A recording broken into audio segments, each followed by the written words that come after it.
공수처법 개정안이 국회 법사위를 통과하면서 여야의 갈등은 격화하고 있습니다. 국민의힘 의원들이 강행 처리에 반발하고 있어서 본회의 표결은 내일이 아닌 모레로 미뤄질 가능성도 커지고 있습니다. 취재기자 연결해서 더 자세히 알아보겠습니다. 김주영 기자. 네, 국회입니다. 네, 정치권의 뜨거운 감자죠. 공수처법 개정안이 오늘 상임위원회를 통과했다고요? 네, 고위공직자 범죄수사처법 개정안이 오늘 오전 국회 법제사법위원회 전체 회의를 통과했습니다. 이제 마지막 단계로 본회의 표결만을 남겨놓게 됐습니다.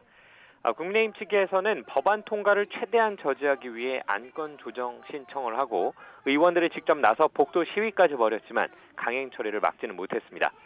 법사위 의결 과정에서도 앞서 보신 것처럼 주호영 원내대표 등 국민의힘 의원들은 자신의 상임위가 아닌 법사위 회의실까지 들어와서 강하게 항의에 나섰습니다. 특히 안건 조정위가 절차를 제대로 거치지 않았고 이에 전체 회의 의결도 불법이라고 주장했는데요.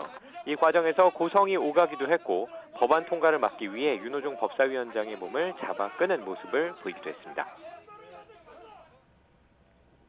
네, 앞서 영상을 통해 보신 것처럼 오전 법사위에서 한 차례 여야의 격돌이 있었는데 오후에도 곳곳에서 충돌이 예상된다면서요?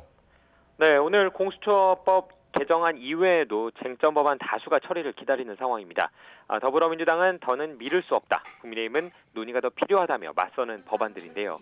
대표적으로는 상법, 금융그룹 감독법, 공정거래법 등 공정경제 3법, 또 국정원법, 5.18 특별법 등이 그것입니다. 또 환경노동위원회에서 심사하게 될 노동 관련 법안들도 여전히 쟁점을 좁히지 못하는 상황입니다. 특히 정부의 노동조합법 개정안을 두고 노동계에서는 쟁의행위를 막는 독소 조항이 들어있다며 강하게 반발하고 있어 통과 여부에 관심이 쏠리고 있습니다. 이들 법안들 가운데 일부는 전체 회의에 머물러 있고 일부는 국민의힘의 요청에 따라 안건 조정위를 진행하고 있는데요. 민주당은 오늘 상당수 법안을 상임위 단계까지는 통과시키겠다고 벼르고 있어 충돌이 불가피한 상황입니다. 네, 결국 다시 여야의 극한 대립이 예상되는데 당초 예상됐던 내일 본회의에서 법안 처리는 가능한 겁니까?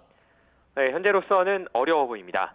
더불어민주당은 이번 정기국회 마지막 날인 내일까지 공수처법 등 핵심 법안들을 처리하겠다고 공언해왔습니다.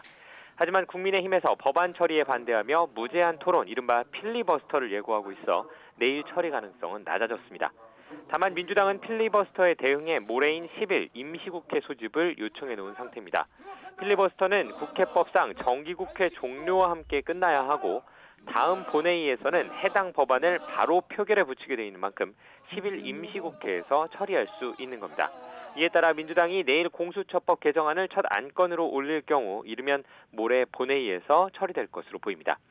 이후 다른 법안 처리에 있어서도 국민의힘의 필리버스터가 큰 힘을 발휘하긴 어려운 상황인데요.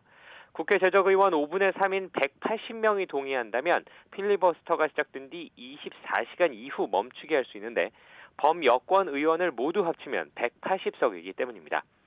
결국 본회의 법안 상정과 필리버스터 신청, 이후 필리버스터 중단 요청과 법안 표결이 하루마다 진행된다고 본다면 시간이 걸리더라도 민주당의 중점 법안 처리 자체에는 큰 문제가 없을 전망입니다. 지금까지 국회에서 YTN 김주영입니다.